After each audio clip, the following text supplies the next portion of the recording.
날마다 쓰는 나의 신앙일기 TV 데일리 큐티 나무향기입니다. 오늘은 11월 14일 화요일입니다. 오늘 함께 묵상할 성경 본문은 마태복음 28장 11절에서 20절입니다. 여자들이 갈 때 경비병 중 몇이 성에 들어가 모든 된 일을 대제사장들에게 알리니 그들이 장로들과 함께 모여 의논하고 군인들에게 돈을 많이 주며 이르되 너희는 말하기를 그의 제자들이 밤에 와서 우리가 잘 때 그를 도둑질하여 갔다 하라. 만일 이 말이 총독에게 들리면 우리가 권하여 너희로 근심하지 않게 하리라 하니 군인들이 돈을 받고 가르친 대로 하였으니 이 말이 오늘날까지 유대인 가운데 두루 퍼지니라. 11 제자가 갈릴리에 가서 예수께서 지시하신 산에 이르러 예수를 배웁고 경배하나 아직도 의심하는 사람들이 있더라. 예수께서 나와 말씀하여 이르시되 하늘과 땅의 모든 권세를 내게 주셨으니 그러므로 너희는 가서 모든 민족을 제자로 삼아 아버지와 아들과 성령의 이름으로 세례를 베풀고 내가 너희에게 분부한 모든 것을 가르쳐 지키게 하라. 볼지어다 내가 세상 끝날까지 너희와 항상 함께 있으리라 하시니라. 주 예수님께서 부활하셨습니다. 이 놀라운 소식은 이제 온 세상 모든 사람들에게 전해져야 할 복음이 되었습니다. 사도 바울은 고린도전서 15장에서 내가 받은 것을 먼저 너희에게 전하였노니 이는 성경대로 그리스도께서 우리 죄를 위하여 죽으시고 장사 지낸 바 되셨다가 성경대로 사흘 만에 다시 살아나사 게바에게 보이시고 후에 12 제자에게와 그 후에 500여 형제에게 일시에 보이셨나니 그 중에 지금까지 대다수는 살아있고 어떤 사람은 잠들었으며 그 후에 야고보에게 보이셨으며 그 후에 모든 사도에게와 맨 나중에 만삭되지 못하여 난 자 같은 내게도 보이셨느니라 라고 분명히 고백했습니다. 사도 바울이 전하는 복음의 내용은 첫째, 성경대로 그리스도께서 우리 죄를 위하여 죽으시고 장사되셨다는 것입니다. 둘째, 성경대로 사흘 만에 다시 살아나셨다는 것입니다. 바울은 그리스도의 죽으심과 부활하심을 전하였던 것입니다. 우리가 사람들에게 전하는 복음은 바로 이것이어야 합니다. 우리가 복음을 전할 때 마음의 평안함이나 건강이나 부나 성공을 전한다면 그것은 성경대로 전하는 것이 아닙니다. 바울은 성경대로 주님의 죽으심과 부활을 전했다고 말하고 있습니다. 그리고 그것을 위해 자신의 목숨도 아끼지 않았습니다. 주 예수님의 부활이 얼마나 분명한지 대제사장들이나 장로들도 부인할 수 없는 사실이었습니다. 경비병들이 성에 들어가 대제사장들에게 알렸는데 대제사장들과 장로들이 이에 대해 의논을 했습니다. 그리고는 많은 돈으로 경비병들의 입을 막았습니다. 경비병들이 무덤을 지키다가 잠이 들었는데 그때 예수님의 제자들이 와서 그 시체를 도둑질하여 갔다고 말하게 한 것입니다. 하지만 경비병이 잠이 들어 시체를 도둑맞았다면 그들은 총독에게 죽임을 당할 일이었습니다. 그래서 대제사장들은 그 일도 총독에게 잘 말해놓겠다고 약속을 했습니다. 대제사장들과 장로들은 왜 경비병들의 입을 막아야 했을까요? 경비병들이 전한 소식이 사실이었기 때문입니다.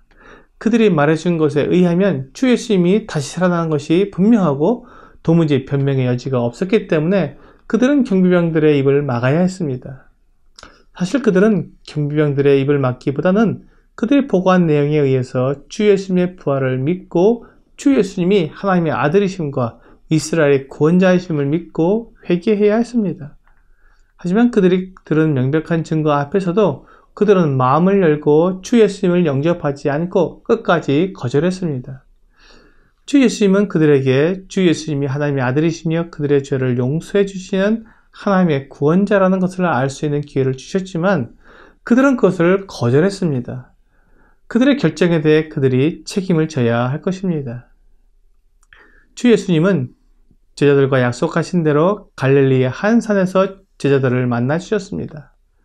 제자들이 주 예수님을 만나 경배했지만 여전히 주 예수님이 맞는지 의심하는 사람도 있었습니다.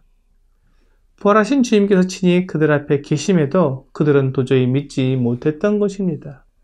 부활은 사람의 지혜로는 받아들이기 어려운 것입니다. 하지만 하나님의 능력은 이보다 더 확실한 증거가 없습니다.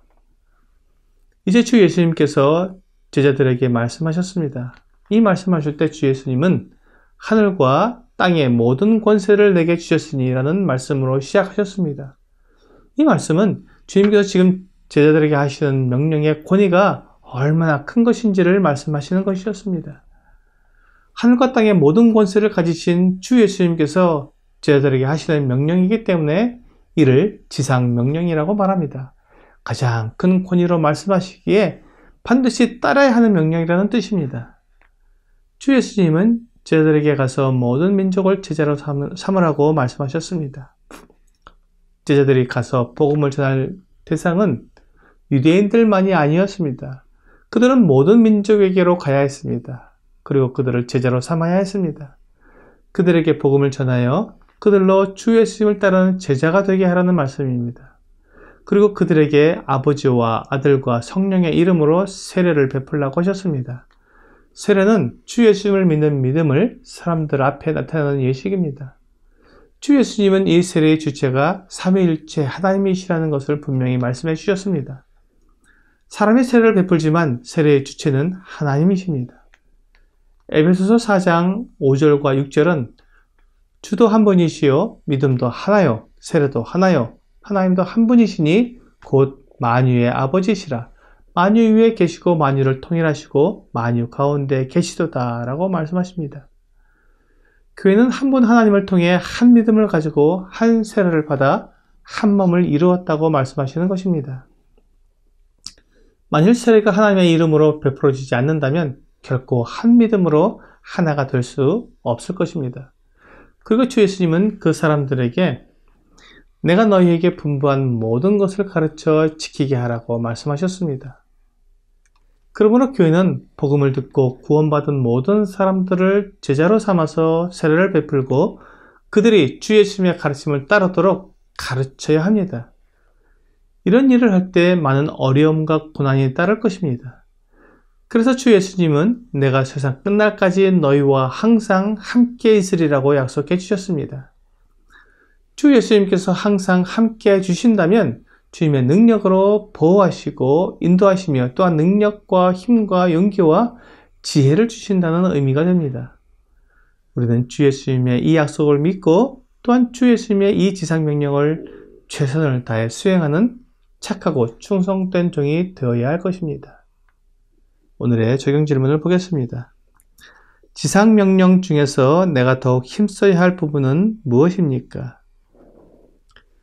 제자로 삼는 것이나 세례를 베푸는 것이나 가르쳐 지키게 하는 것 중에 그 어느 것 하나 소홀히 할 수 없는 명령입니다.